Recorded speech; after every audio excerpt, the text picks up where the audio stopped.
খাপে খাপ মমতাজের বাপ। কারণ মমতাজের মতন গায়িকা আমরা সংসদে পাঠাবো না, মাহির মতন নায়িকা ভোটের ডানানোর চান্স পাবি না। জোরে কোন কথা ঠিক কিনা? ফেরদৌসের মতন নায়ক এমপি হতে পারবে না, কোনো লুটেরা, কোনো বাটপার, কোনো চোর আগামীতে আর নেতা হতে পারবে না। ৩০০ জন ভালো মানুষকে আল্লাহর কোরআন বুকে দিয়া আমরা সংসদে পাঠাবার চাই। জোরে কোন কথা ঠিক কিনা? এই জন্যে জায়গা মতো মারা লাগবে। আচ্ছা, আপনারা কি এখন আওয়ামী লীগ করতেছেন? আওয়ামী লীগের মধ্যে কিন্তু আল্লাহ আকবার নাই। আমি স্বাধীনতার পর থেকে দেখতেছি এই আওয়ামী লীগের যত জায়গায় মিটিং মিছিল করেছে, কোনো দিনও ভুল করেও আল্লাহ আকবার শোনা যায়নি। ধরে কোন কথা ঠিক শুনবার পাচ্ছেন আপনারা? আমাকে এলাকার 2 দল লোক আসতে কথা কয়। একটা হলো আওয়ামী লীগ, এখন আর জোরে কথা কয় না, কারণ কথা কইলি থানার ওসি আমারে কইছে, হুজুর দৈনিক 14 জন আওয়ামী লীগ ধরা লাগবে, আপনার খোঁজে কোনো আওয়ামী লীগ আছে? আগে আওয়ামী লীগরে কইতো দৈনিক 14 জন জামাত ধরা লাগবে, এখন জামাত বলতেছে আওয়ামী লীগ ধরা লাগবে, হুজুর আপনার খোঁজে আছে? কথা কয় না। আর একটা হলো মেয়ে মানুষ, জোরে কথা বললে পর্দার খেলাফ হবে, এজন্য মেয়েরাও জোরে কথা কয় না। মিশে মায়ায় বন্দি থাইকা করলাম কত খেলা, পশ্চিমে তাকায়া দেখো তোমার ডুইবা গেছে বেলা, এক পলকের নাই ভরসা, মিশে সকল আশা, কখন বুঝি দারুণ ঝড়ে ভাঙবে তোমার বাসা। ইউনুস হোক বসাছে, ইউনুস। আমরা সবাই জানি বিপদের দোয়ার নাম কি? বাংলাদেশ যখন কঠিন বিপদে পড়ছে ভাই, এই মুহূর্তে আল্লাহ বুঝলো যে ইউনুস ছাড়া কাম নাই। ভারত কিন্তু বহু চক্রান্ত করলো, কিন্তু ইউনুস কিছুদিন আগে কইলো ডোনাল্ড ট্রাম্প আমেরিকার প্রেসিডেন্ট হচ্ছে, এখন আর হাসিনার কোনো টেনশন নাই। কয়েকদিন আগে ডোনাল্ড ট্রাম্প 3 বার ইউনুসকে কল করছে, কিন্তু ইউনুস ধরেনি। লা ইলাহা ইল্লা আনতা সুবহানাকা ইন্নী কুনতু মিনাজ জালিমিন। তাহলে ইউনুস যখন বসে আছে, সামনে একটা শুভ দিন অবশ্যই আমাদের সামনে আসতেছে। ধরে কোন কথা ঠিক কিনা? এ বাংলাদেশে একটা নিরপেক্ষ নির্বাচন হবে হবে। এখন আপনারা সকলেই কিন্তু আল কোরআনের আলো ঘরে ঘরে বাদ দিয়ে সংসদের কথা বলছেন। এই যে বিএনপির একজন নেতা ভাষণ দিয়ে গেল, প্রধান বক্তার মুখে দাঁড়িয়ে আছে, কিন্তু প্রধান অতিথির মুখ নাই। একটা লোকমা দিলেন না। লোকমা বলছেন 4 রাকাত আসরের নামাজে 3 রাকাতে কোনো ইমাম যদি বসে, আপনার বসে থাকবেন? হুজুর দাওরা পাস বারে টাইটেল বাস, এতদিন 4 রাকাতে পড়াছে, আজকে 3 রাকাতে বসেছি, আমরাও বসে থাকি, থাকবেন? কেউ যখন লোকমা দেয় না, এক ভ্যানালা, ওই আর সহ্য করে পারেনি, ওই দাঁড়ায় বলতে আল্লাহু আকবার। ইমাম কয় যতই লোকমা দে, আমি 41 সাল পর্যন্ত বসেছি, আর ওট মো এই কথা মনে করি ইমাম যদি স্বৈরাচার হয়, আপনারা বলেন তো সমস্ত মুসল্লি ইমামের পক্ষে যাবে না ভ্যানালার পক্ষে যাবে? কেন? কারণ ইমাম তুমি নেতা হতে পারো, তুমি আল্লাহর হুকুম নবীর তরিকার মধ্যে নাই, আর ভ্যানালা তুমি আল্লাহর নবীর তরিকা মোতাবেক লোকমা দিয়েছো, তুমি ঠিক। ধরে কোন ঠিক কেনা ভাই? আপনারা বলেন তো এই মাদ্রাসার যদি কোনো এমপির ছেলে পড়তো, কোনো এসপির ছেলে পড়তো, কোনো ডিসির ছেলে যদি পাগড়ি নিত, তাহলে কিন্তু এই মাদ্রাসা ভিক্ষা করা চলার লাগতো না। কারণ এমপি, ডিসি, এসপি ওরা সংসদে বলে দিত প্রাইমারি দরকারে বাদ দাও, হাফিজে মাদ্রাসাকে বেতন দাও। কিন্তু সবগুলো গরিবের সওয়াল পড়ে, অনেকের বাড়ি জাকির থাকা খায়। এই জন্য আমরা জোরে কিছু বলবার, হুজুর কথা সামলে করবেন, আমার বাড়ির ফেতরা খেয়ে আপনি মৌলবি হলেন। মানে আমাদের ফ্যাক্টরিটা এত দুর্বল ভাই, যার কারণে আমরা জোরে কথা বলতেও ভয় পাই। কারণ জাকাত খায়, ফেতরা খায়, মৌলবি হচ্ছি। এখন হক কথা বলবার গেলি টুটি চিপে ধরবার চাই, কি এক সমস্যা। কোরআন দিয়ে যখন রাষ্ট্র চলবে, নেতা কেমন হবে? কথা কয় না। আচ্ছা নেতার খবর নিলেন, কর্মী কেমন হবে? কর্মী এদিন আমার এক দাদা ছিল, মারা গেছে, আল্লাহ জান্নাত বেশি করুক। আমি দাদাকে যখনই বলতাম দাদা 71 সাল, গন্ডগোলের বছর। আমি যখনই আমার দাদাকে বলতাম দাদা 71 সাল, গন্ডগোলের বছর। আমি কেন 71 সাল যুদ্ধ, এই কিসের যুদ্ধ রে, তুই কি বুঝিস রে? আমরা দুই ভাই একত্রে থাকবার চাইছিলাম, কিন্তু ওই শালা ভারত আমাকে মধ্যে গন্ডগোল লেগে দিল। আমি বললাম এই গন্ডগোল কার মাধ্যমে? ওরা গোটা বাংলাদেশ খুঁজে দেখলো কাক দিয়া এই কাম করা যায়। উতুল্লিম বাদা জালিকা জানি, আরবি কোরআনের আয়াত কেছি, বাংলা কম না, পরে বুঝা নেবেন, বুঝিয়া নেবেন। হ্যাঁ, দেশ স্বাধীন হচ্ছে। স্বাধীন যদি হয় তাহলে সার্বময় ক্ষমতা ভূমধ্য বাংলাদেশের উপরে ভারতের চোখ রাঙ্গানি বাংলার মুসলমান সহ্য করবে না। বলে কোন কথা ঠিক করে কথা বলে। এই পরশুদিন মোদি কি কইছে যে ভারত যদি সহযোগিতা না করতো তাহলে বাংলাদেশ নাকি স্বাধীন হতো না। আমাদের কাছে সূরা নসর আছে না নাই? এজরকন আছে না নাই? ইজা জা নাসরুল্লাহি ওয়াল ফাত, মুসলমানের প্রত্যেকটা বিজয় ভারতের সাহায্য নয়, আমেরিকার সাহায্য নয়, আল্লাহর সাহায্য। ধরে কোন কথা ঠিক কিনা? বোঝা গেছিল 71 সালে বিজয়ের মধ্যে একটু সন্দেহ ছিল। এই যে 24 সালে বুঝতে পারতেছেন না। আমি দিনের বেলা যেখানে ওয়াজ করলাম পীরগঞ্জ, আর কলজা ভরে গেছে ভাই। সর্বপ্রথম এই বাংলাদেশের স্বৈরাচারকে পতন করার জন্য হাত বাড়াইয়া জীবন দিয়েছে তার নাম হলো আবু সাইদ। ওর বাড়ি হলো পীরগঞ্জ, অথচ হাসিনার শ্বশুর বাড়ি কথা খায় না, খাপে খাপ মন তাদের বাপ। আমি চিন্তা করলাম কেরি কোন জায়গার থেকে কি হলো। আর কেমন মার সুরা মুলকের দুটা আয়াতের তাফসীর শোনেন, বিরক্ত হচ্ছেন? হ্যাঁ, একটু মনোযোগ দিয়ে শুনতে হবে।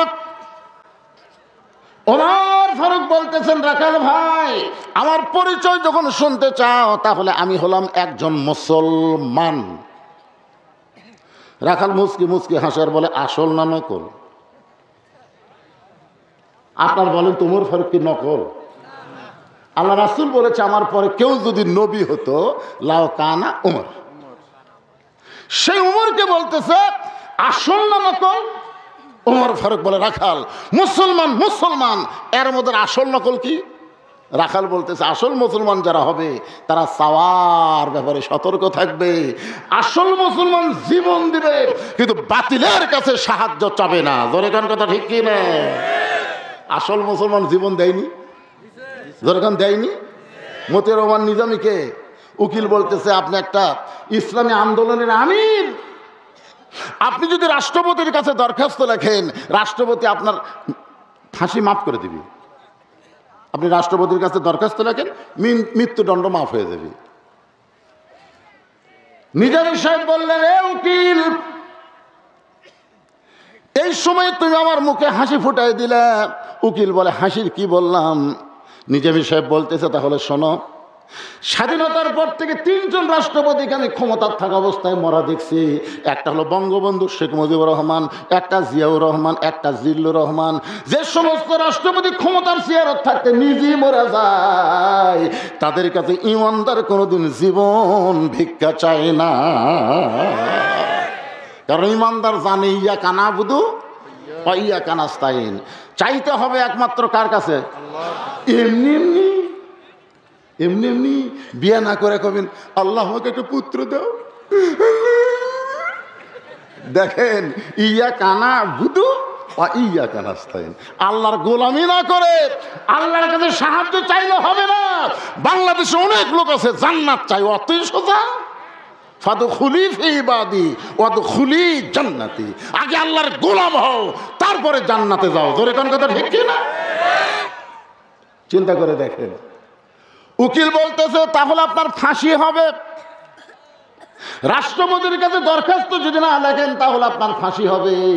মতিউর রহমান নিজামী বলতেছে ফাঁসি হবে কিন্তু আমার মৃত্যু হবে না। সংবিধান দিয়ে চলে, সেই সংবিধানের মধ্যে সন্দেহ। তার মানে বোঝা গেল এতদিন বাংলাদেশ যেগুলা দিয়ে চলিছে এইগুলার চলবে না। চলবে? আমরা বলবো সব কিছু দেখা শেষ, আগামীতে দেখবো আমরা আল্লাহর কোরআনের বাংলা দেখবেন।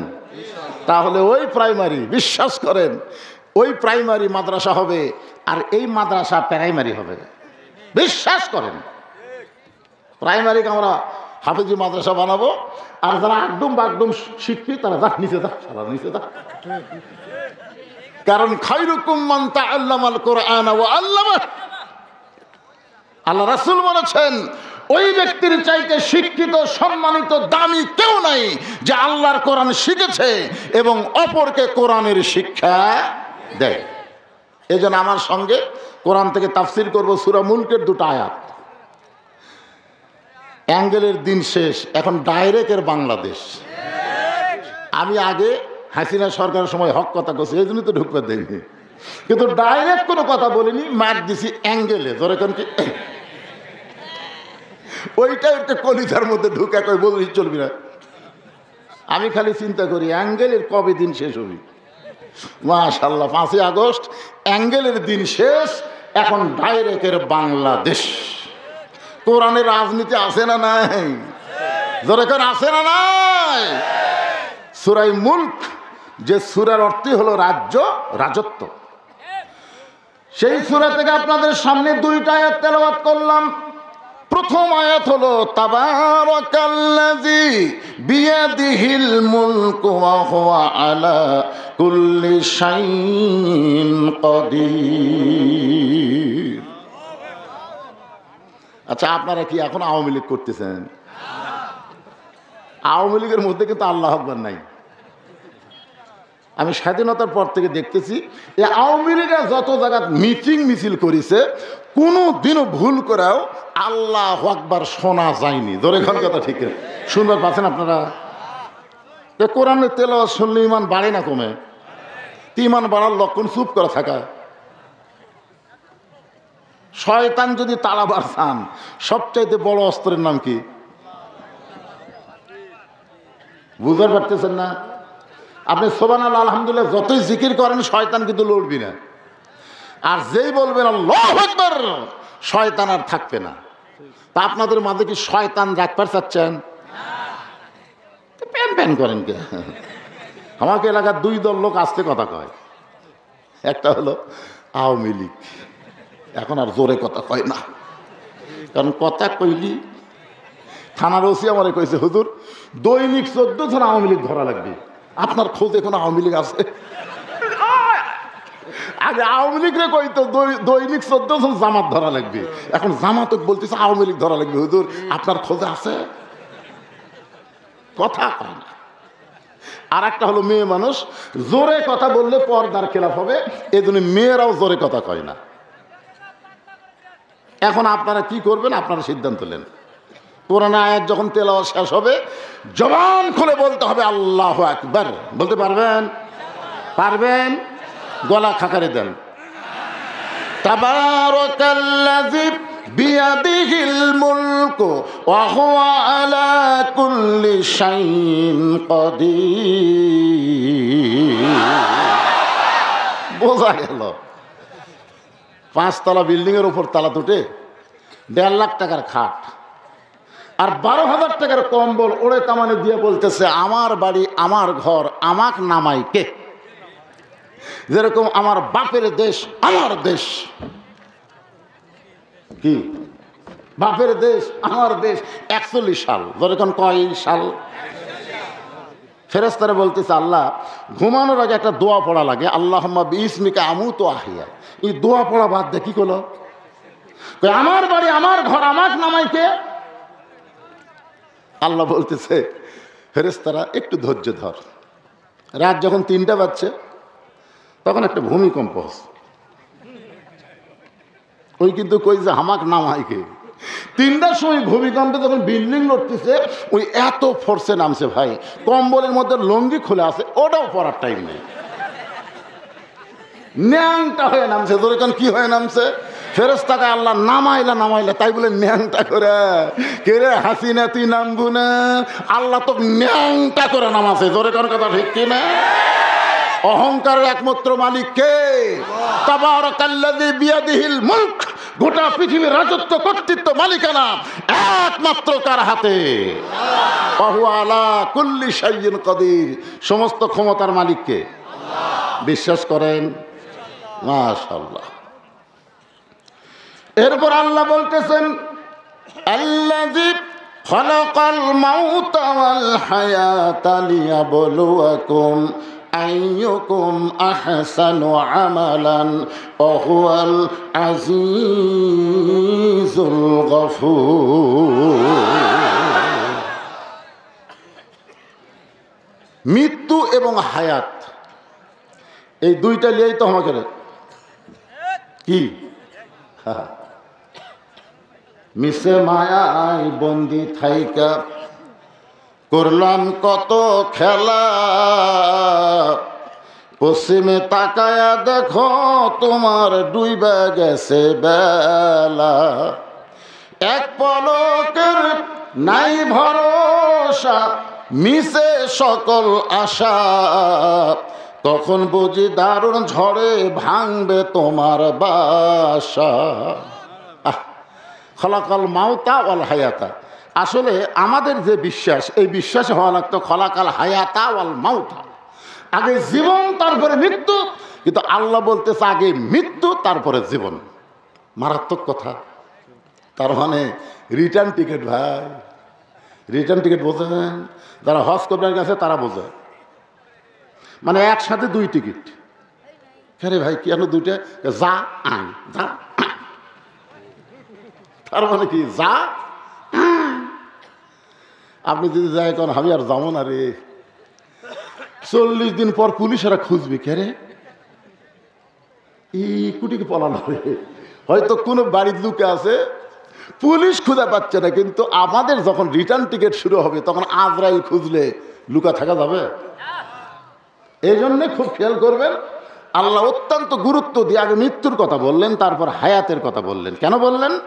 লিয়াবলুয়াকুম আইয়ুকুম আহসানু আমালা। মারাত্মক কথা, তোমাদেরকে পরীক্ষা করা হবে সুন্দর আমলের জন্য। এখন আপনার বলেন, সুন্দর আমল করতে গেলে সুন্দর একটা পরিবেশের দরকার আছে না নাই? আমার কথাকে বুঝলেন? আপনি সুন্দর আমল করতে গেলে সুন্দর একটা পরিবেশ লাগবে। আপনার বাড়ি থেকে মসজিদ হলো 200 গজ দূরে, আপনি 5 ওয়াক্ত নামাজ মসজিদে জামাতের সাথে আদায় করেন। এখন জোহরের নামাজ পড়ার জন্য বাড়ি থেকে রওনা দিলেন, মসজিদে যাওয়ার সময় 2টা বেপর্দা নারী আপনার 2 চোখত পড়লো, আপনি দেখবার চানি, তারপরে পড়ছে। এখন মসজিদের মধ্যে সামনে কাতারে গিয়ে আপনি নিয়ত করলেন ইলা জিহাতিল কাবাতি শরীফাতে আল্লাহু আকবার, চোখ আছে সেজদার দিকে, মুখ আছে কাবার দিকে, আর মন খালি বলতেছে রাস্তা কি দেখলাম রে। এখন আপনারা বলেন আপনার বাড়ি ভালো, মসজিদও ভালো, কিন্তু রাস্তাগুলো বেপর্দা নারীর দখলে চলে গেল। এখন আপনার বলেন নামাজ হবে? মুখ আছে কোন দিকে? কাবার দিকে। চোখ আছে কোন দিকে? সেজদার দিকে। মন গেছে কি দেখলাম রে। হ্যাঁ, এই জন্যে পরিবেশ সুন্দর করতে গেলে সুন্দর একটা সমাজ লাগবে। সুন্দর একটা সমাজ যদি তৈরি করতে চাই, সুন্দর একটা রাষ্ট্র লাগবে। সুন্দর একটা রাষ্ট্র যদি বানাবার চাই, মানুষের তৈরি আইন হবে না, আল্লাহর কোরআনের আইন লাগবে। জোরে কোন কথা ঠিক না? কারা কারা কোরআনের আইনের পক্ষে 2 হাত তুলে আমার আল্লাহকে দেখান। লিল্লাহি তাকবীর।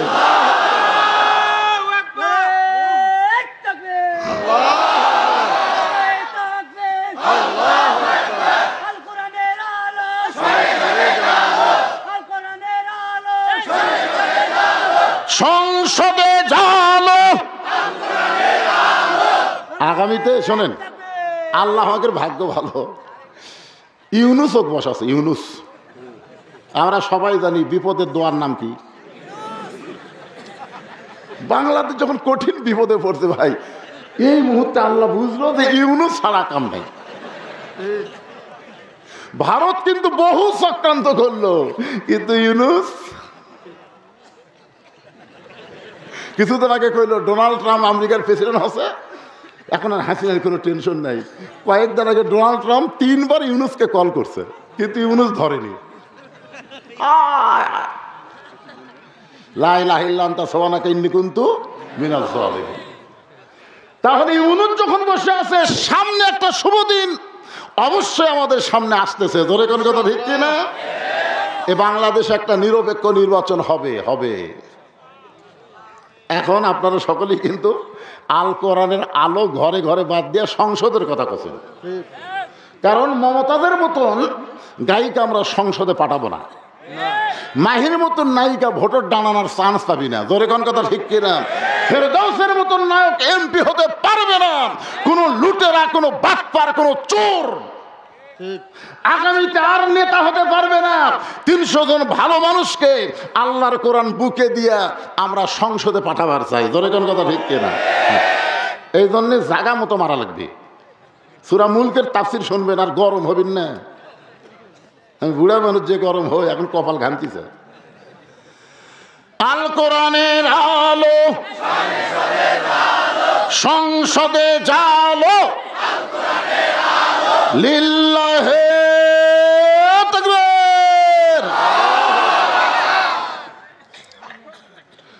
এখন আপনারা মনোযোগ দিয়ে শুনবেন, এই কোরআন দিয়ে যখন বাংলাদেশ চলবে, এই বাংলাদেশের নেতারা কেমন হবে। এদের বিএনপির একজন নেতা ভাষণ দিয়ে গেল, প্রধান বক্তার মুখে দাঁড়িয়ে আছে, কিন্তু প্রধান অতিথির মুখত নাই। একটা লোকমা দিলেন না। লোকমা বললেন 4 রাকাত আসরের নামাজে 3 রাকাতে কোনো ইমাম যদি বসে, আপনার বসে থাকবেন? শুধু দাওরা পাস বাড়ি টাইটেল বাস, এতদিন 4 রাকাতে পড়াছে, আজকে 3 রাকাতে বসেছি, আমরাও বসে থাকবেন? কেউ যখন লোকমা দেয় না, এক ভ্যানালা, উনি আর সহ্য করে পারেনি, ওই দাঁড়ায় বলতে আল্লাহু আকবার। ইমাম কয় যতই লোকমা দে, আমি 41 সাল পর্যন্ত বসেছি আর ওট মো। এই কথা মনে করি ইমাম যদি স্বৈরাচার হয়, আপনারা বলেন তো সমস্ত মুসল্লি ইমামের পক্ষে যাবে না ভ্যানালার পক্ষে যাবে? কেন? কারণ ইমাম তুমি নেতা হতে পারো, তুমি আল্লাহর হুকুম নবীর তরিকার মধ্যে নাই, আর ভ্যানালা তুমি আল্লাহর নবীর তরিকা মোতাবেক লোকমা দিয়েছো, তুমিই ঠিক। ধরে কোন ঠিক কেনা ভাই? আল্লাহর কোরআন দিয়ে যখন বাংলাদেশ চলবে, এই বাংলাদেশের নেতারা কেমন হবে, ছোট্ট একটা দৃষ্টান্ত দিয়েই তাফসিরে আসতেছি। নেতার নাম হলো হযরত ওমর। পবিত্র জুমার দিনে যখন খুতবা দিচ্ছেন, এমন সময় মাঝখান থেকে এক মুসল্লি দাঁড়িয়ে বলতেছে, আমির আল মুমিনিন, আপনার খুতবা আমরা শুনবো না। ওমর ফারুক চমকে গিয়ে বললেন, ভাই আমার খুতবা না শোনার পেছনে কারণ কি? বলে কারণ হলো আমাদেরকে খাটো পাঞ্জাবি দিয়া আপনি লম্বা জুব্বা পরে খুতবা দিচ্ছেন, আমাদেরকে বাইতুল মাল থেকে খাটো পাঞ্জাবি দিয়ে আপনি লম্বা জুব্বা কোথায় পাইলেন? এটা যতক্ষণ না বলবেন ততক্ষণ আপনার খুতবা আমরা শুনবো। ওমর ফারুক কি এমপি নাকি? এমপি যখন লোকমা দিয়েছে, তখন বাংলাদেশের মতন 96টা দেশের খলিফা হচ্ছেন হযরত ওমর। জোরে কর সুবহানাল্লাহ। বাংলাদেশের মতন 96টা দেশের প্রধানমন্ত্রী, আর তাক লোকমা দিয়ে কথা খুতবা শুনবো না, জুব্বা লম্বা হলো কেন? ওমর ফারুক সমস্ত সাহাবীর দিকে তাকায় দেখে, কেউ ওমর ফারুকের দিকে তাকায় নাই, সবাই তাকায় আছে নিচের দিকে। তার মানে যে বেটা লোকমা দিছে সবাই তার সাথে একমত। ওমরের পক্ষে যখন কেউ নাই, এমন সময় আব্দুল্লাহ ইবনে ওমর 30 পারা কোরআনের হাফেজ, লক্ষ লক্ষ হাদিসের হাফেজ। জোরে কোন সুবহানাল্লাহ। সুবহানাল্লাহ জোরে কোন। নেতার ছেলে কি? নেতার ছেলে হাফেজ। আপনারা বলেন তো, এই মাদ্রাসার যদি কোনো এমপির ছেলে পড়তো, কোনো এসপির ছেলে পড়তো, কোনো ডিসির ছেলে যদি পাগড়ি নিত, তাহলে কিন্তু এই মাদ্রাসা ভিক্ষা করা চলার লাগতো না। কারণ এমপি, ডিসি, এসপি ওরা সংসদে বলে দিত, প্রাইমারি দরকারে বাদ দাও, হাফিজে মাদ্রাসাকে বেতন দাও। কিন্তু সবগুলো গরিবের সওয়াল পড়ে, অনেকের বাড়ি জাকির থাকা খায়।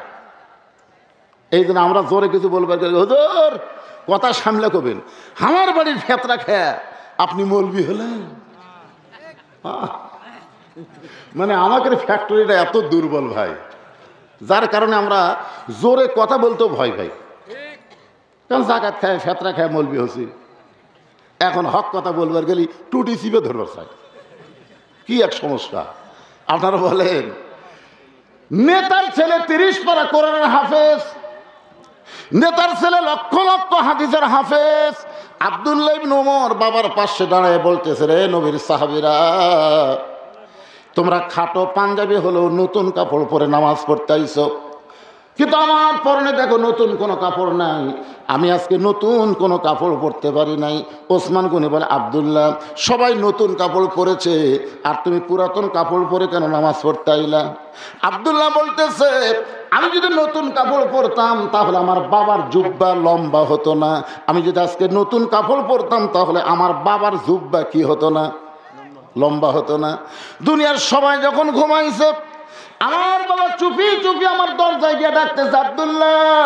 আমি গভীর রাত্রে দরজা করে তাকাই দেখি বাবার হাতে একটা পাঞ্জাবি।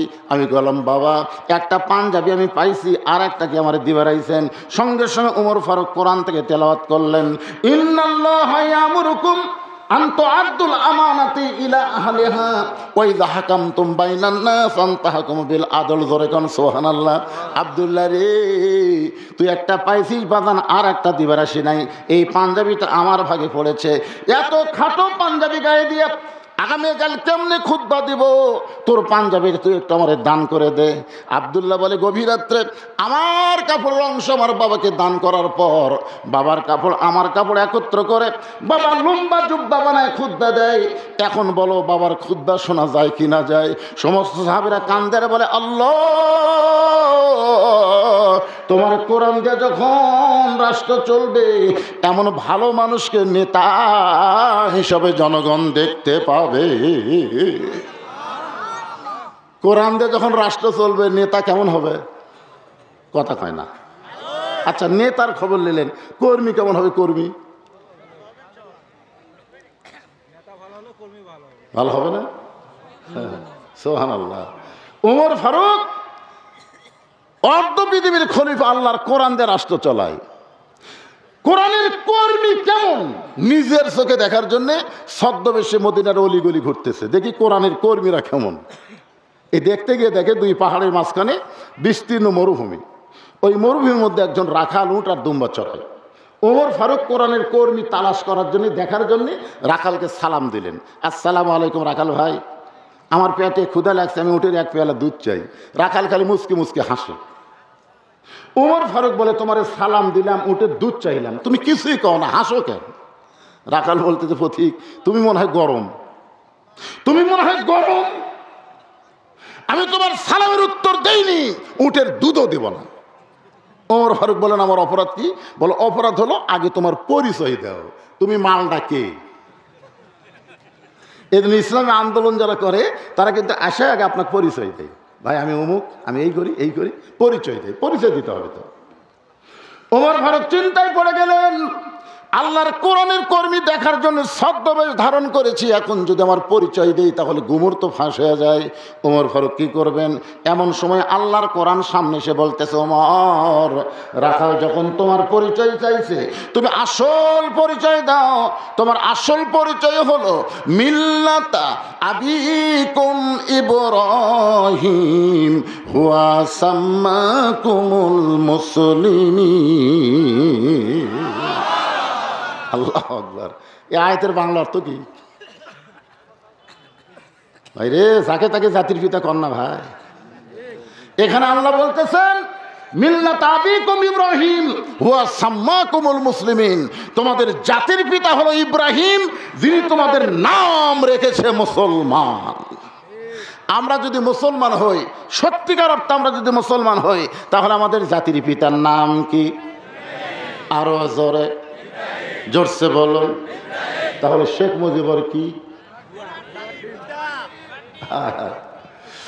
আসলে পূর্ব পাকিস্তান আর পশ্চিম পাকিস্তান, এই দুই পাকিস্তান আমরা একত্র থাকা অবস্থায় ভারত চিন্তায় পড়ে গেল, যে কোনো সময় পূর্ব পাকিস্তান পশ্চিম পাকিস্তান একত্র হয়ে যদি ধরে, একটা নেংটির বাচ্চাও থাকতে পারবে না। ধরে এখন কথা ঠিক করে ওরা তখন চিন্তায় পড়ে গেল, এই দুই পাকিস্তানকে ভাগ করা লাগবে। এদিন আমার এক দাদা ছিল, মারা গেছে, আল্লাহ জান্নাত বাসী করুক। আমি দাদাকে যখনই বলতাম, দাদা 71 সাল গন্ডগোলের বছর, আমি যখনই আমার দাদাকে বলতাম, দাদা 71 সাল গন্ডগোলের বছর, আমি কোনো 71 সাল যুদ্ধ, এই কিসের যুদ্ধ রে, তুই কি বুঝিস রে? আমরা দুই ভাই একত্রে থাকবার চাইছিলাম, কিন্তু ওই শালা ভারত আমাদের মধ্যে গন্ডগোল লেগে দিল। আমি বললাম এই গন্ডগোল কার মাধ্যমে? ওরা গোটা বাংলাদেশ খুঁজে দেখলো কাক দিয়া এই কাম করা যায়। উতুল্লিম বাদা জালিকা জানি, আরবি কোরআনের আয়াত কেছি, বাংলা কম না, পরে বুঝা নেবেন, বুঝিয়া নেবেন। হ্যাঁ, দেশ স্বাধীন হচ্ছে। স্বাধীন যদি হয় তাহলে সার্বময় ক্ষমতা ভূমধ্য বাংলাদেশের উপরে ভারতের চোখ রাঙ্গানি বাংলার মুসলমান সহ্য করবে না। ধরে কোন কথা ঠিক করে কথা বলে। এই পরশুদিন মোদি কি কইছে যে ভারত যদি সহযোগিতা না করত তাহলে বাংলাদেশ নাকি স্বাধীন হতো না। আমাদের কাছে সূরা নসর আছে না নাই? এজরকান আছে না নাই? ইজা জা নাসরুল্লাহি ওয়াল ফাত, মুসলমানের প্রত্যেকটা বিজয় ভারতের সাহায্য নয়, আমেরিকার সাহায্য নয়, আল্লাহর সাহায্য। ধরে কোন কথা ঠিক কিনা? বোঝা গেছিল ৭১ সালে বিজয়ের মধ্যে একটু সন্দেহ ছিল। এই যে ২৪ সালে বুঝতে পারতেছেন না। আমি দিনের বেলা যেখানে ওয়াজ করলাম পীরগঞ্জ, আর কলজা ভরে গেছে ভাই। সর্বপ্রথম এই বাংলাদেশের স্বৈরাচারকে পতন করার জন্য হাত বাড়াইয়া জীবন দিয়েছে তার নাম হলো আবু সাইদ। ওর বাড়ি হলো পীরগঞ্জ, অথচ হাসিনার শ্বশুর বাড়ি কথা খায় না, খাপে খাপ মমতাজের বাপ। চিন্তা করলাম কেরি কোন জায়গাটা কি হলো। আর কেমন মার সুরা মুলকের দুটা আয়াতের তাফসীর শোনেন, বিরক্ত হচ্ছেন? হ্যাঁ, একটু মনোযোগ দিয়ে শুনতে হবে। ওমর ফারুক বলতেছেন, রাখাল ভাই আমার পরিচয় যখন শুনতে চাও তাহলে আমি হলাম একজন মুসলমান। রাখাল মুচকি মুচকি হাসার বলে, আসল না নকল? আপনার বলেন তো ওমর ফারুক কি নকল? আল্লাহ রাসূল বলেছে আমার পরে কেউ যদি নবী হতো লাও কানা ওমর। সেই ওমরকে বলতেছে আসল না নকল? ওমর ফারুক বলে, রাখাল মুসলমান মুসলমান, এর মধ্যে আসল নকল কি? রাখাল বলতেছে আসল মুসলমান যারা হবে তারা চাওয়ার ব্যাপারে সতর্ক থাকবে। আসল মুসলমান জীবন দিবে কিন্তু বাতিলের কাছে সাহায্য চাবে না। জোরে কান কথা ঠিক কি না? আসল মুসলমান জীবন দেয়নি, জোরে কান দেয়নি। মতিউর রহমান নিজামীকে উকিল বলতেছে আপনি একটা ইসলামী আন্দোলনের আমির, আপনি যদি রাষ্ট্রপতির কাছে দরখাস্ত লেখেন রাষ্ট্রপতি আপনার ফাঁসি মাফ করে দিবি। আপনি রাষ্ট্রপতির কাছে দরখাস্ত লেখেন, মৃত্যুদণ্ড মাফ হয়ে যাবে। নিজামী সাহেব বললেন, এ উকিল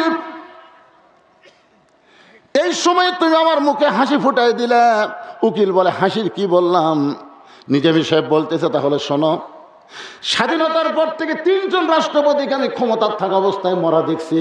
একটা হলো বঙ্গবন্ধু শেখ মুজিবুর রহমান, একটা জিয়াউর রহমান, একটা জিল্লুর রহমান।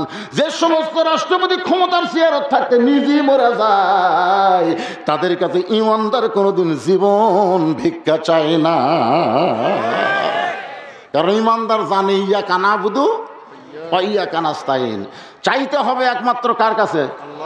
এমনি এমনি এমনি এমনি বিয়ে না করে কবেন আল্লাহ আমাকে একটা পুত্র দাও।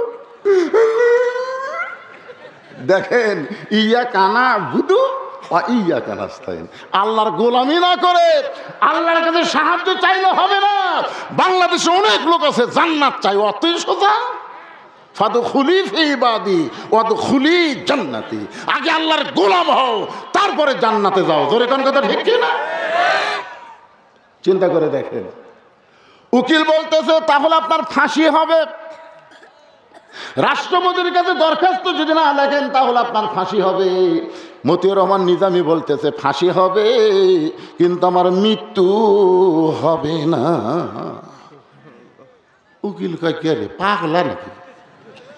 ফাঁসি হবি, মৃত্যু হবি না। সঙ্গে সঙ্গে আল্লাহর কোরআন থেকে তেলাওয়াত করলেন, ওয়ালা তাকুলু লিমান ইউকতালু ফি সাবিলিল্লাহি আমওয়াতুন বাল আহইয়াউ ওয়ালাকিন লা তাশউরুন।